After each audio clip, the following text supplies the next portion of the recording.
Have you ever had the feeling that the world doesn't quite work the way you were told? That the history in textbooks, the rules of the economy, and the very idea of the countries we live in might be a carefully constructed story? What if the most powerful forces in our world are invisible, not because they're secret, but because we're taught not to see them? Tonight, we're not just looking at history, we're pulling back the curtain on the hidden architecture of power itself. We live inside a system of money, of nations, of identities. We're told these are the fundamental, unchangeable realities of our world. But what if they aren't? What if this entire system was an invention? A powerful and persuasive story that was built to shape how we think, work, and see ourselves. This isn't about conspiracy, it's about history. The secret history of how power really works. And by understanding its blueprint, we might just predict where it's leading us next.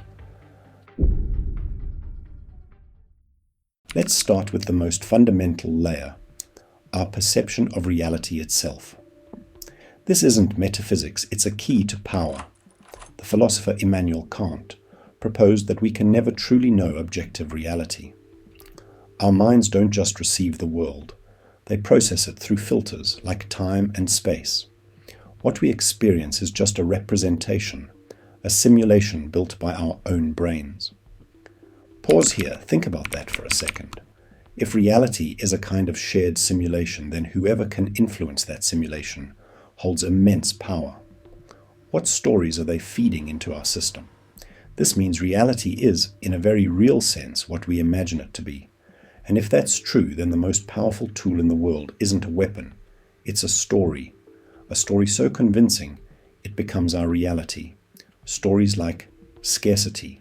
Let's apply this. Look at one of the most powerful stories we're told every day, the story of money.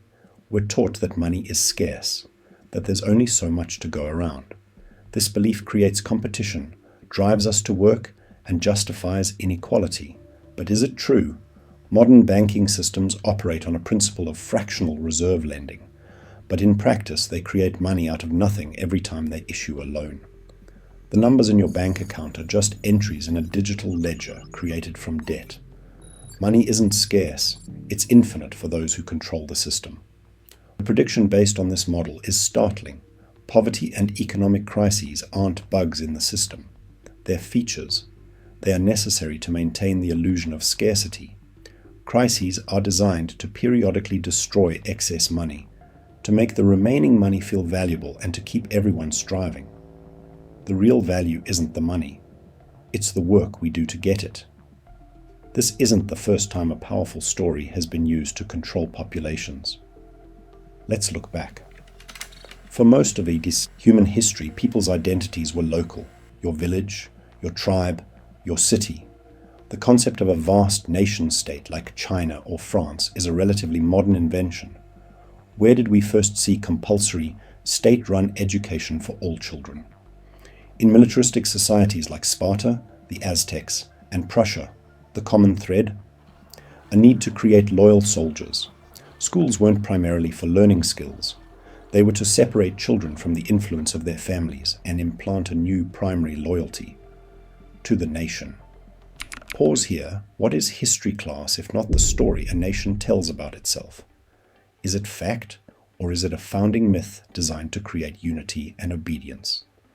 The nation-state is a story, a powerful emotional story of shared identity and destiny. But it's a story that serves a purpose, to make us willing to work, pay taxes, and even die for an abstract idea, transferring our natural loyalties from family and community to a centralized power structure. So if the old stories of nations and scarce money are beginning to fray, what comes next? The prediction from this model is that we are moving towards a new, borderless form of power. We already see it. Giant multinational corporations with more wealth and influence than many countries. A global financial system that operates above national laws. Digital currencies that could bypass national banks entirely. Pause here. Could the future see a world where your primary identity isn't as a citizen of a country, but as a user of a platform, a holder of a digital currency, or an employee of a global corpocracy?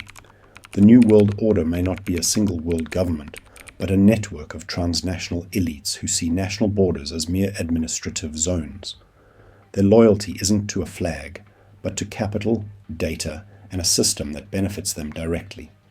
The nation-state, as we know it, could become obsolete. Technology will be the engine that locks this new story into place. If the old power used schools to shape minds, the new power will use algorithms and digital surveillance. Imagine a world with central bank digital currencies.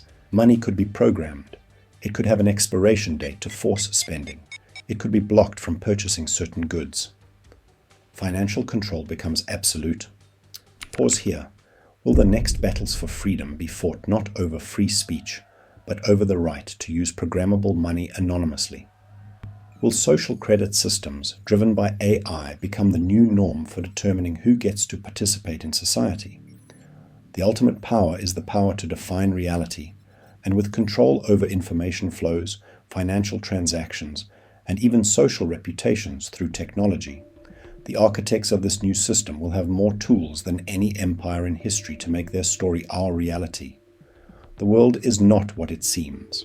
The rules we live by, money, nations, identity, are not immutable laws of nature. They are an architecture of power built over centuries. But architecture can be remodeled. We are living through that remodeling now. The future won't be a simple repeat of the past. It will be shaped by whether we continue to accept the stories we're told, or whether we learn to see the architecture itself. The shift from national to transnational power, from physical cash to programmable currency, from individual liberty to digitally managed conformity. These are not random trends. They are the logical evolution of a system designed for control. Now I want to hear from you. Does this model make sense of the world you see? Do you feel the old stories of nations and money losing their power? What do you think the next chapter of this hidden history will be? Share your thoughts below. Subscribe to continue pulling back the curtain with us. Because understanding the architecture of power is the first step to deciding if we want to live within it.